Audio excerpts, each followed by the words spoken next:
গাজায় ইসরায়েল ফিলিস্তিনের জনগণের ওপর ধ্বংসযজ্ঞ চালাচ্ছে বলে জোরালো অভিযোগ তুলেছেন ভারতের কংগ্রেস পার্টির এমপি ও সাধারণ সম্পাদক প্রিয়াঙ্কা গান্ধী।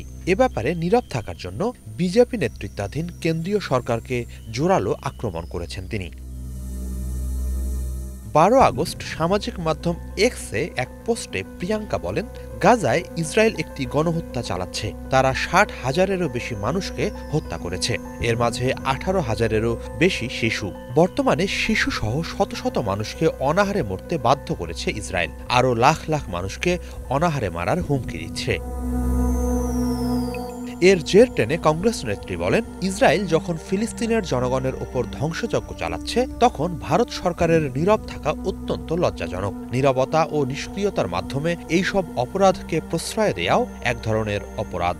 বিজেপি ফিলিস্তিন ও গাজা ইস্যুকে কিভাবে উপস্থাপন করছে তা মাথায় রেখে কংগ্রেস সাধারণত সতর্কতার সাথে কথা বলে। তবে প্রিয়াঙ্কা গান্ধী বরাবরই গাজায় ইসরায়েলের নৃশংসতার বিরুদ্ধে সরব। গাজায় ইসরায়েলি আক্রমণকে স্পষ্ট ভাষায় বর্বরোচিত ও গণহত্যামূলক বলে অভিহিত করেছেন তিনি। যুদ্ধবন্ধে ইসরায়েলের ওপর চাপ সৃষ্টির জন্য অবিলম্বে আন্তর্জাতিক মহলকে পদক্ষেপ নেয়ার দাবি জানিয়েছেন।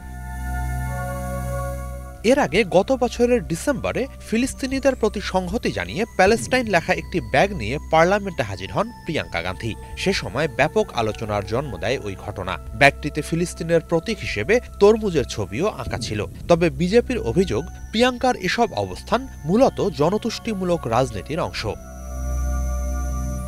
এরও আগে গত বছরের জুন মাসে গাজায় গণহত্যামূলক পদক্ষেপ নেয়ার অভিযোগে ইসরায়েলি প্রধানমন্ত্রী বেনিয়ামিন নেতানিয়াহুকে তীব্র আক্রমণ করেন প্রিয়াঙ্কা। নেতানিয়াহুকে বর্বর বলে আখ্যা দেন। একই সঙ্গে সে সময় জাতিসংঘের সাধারণ পরিষদে ইসরায়েল হামাস সংঘাত বিষয়ক একটি প্রস্তাবে ভোট না দেওয়ার জন্য নরেন্দ্র মোদীর নেতৃত্বাধীন সরকারেরও তীব্র সমালোচনা করেন কংগ্রেস নেত্রী। এদিকে 12 আগস্ট প্রিয়াঙ্কার দেয়া বক্তব্যে ব্যাপক তোলপাড় সৃষ্টি হয়েছে। তার ওই বক্তব্য প্রত্যাখ্যান করেছেন ভারতে নিযুক্ত ইসরায়েলের রাষ্ট্রদূত রুভেন আজার। ইসরায়েল গাজায় গণহত্যা চালাচ্ছে না দাবি করে তিনি বলেন, ইসরায়েলি সেনারা হামাসের 25,000 সন্ত্রাসীকে হত্যা করেছে। তারা কাপুরুষের মতো সাধারণ মানুষকে ঢাল হিসেবে ব্যবহার করছে। গাজায় যে নিহতের সংখ্যা বলা হচ্ছে তা হামাসের প্রতারণা, দাবি ইসরায়েলি রাষ্ট্রদূতের। ফলে তাদের দেয়া পরিসংখ্যান বিশ্বাস করায় প্রিয়াঙ্কাকে ভর্ৎসনা করে তিনি বলেন, গাজা যুদ্ধ নিয়ে কারো নীরবতা লজ্জাজনক নয়। লজ্জাজনক হলো আপনার প্রতারণাময় পরিসংখ্যান।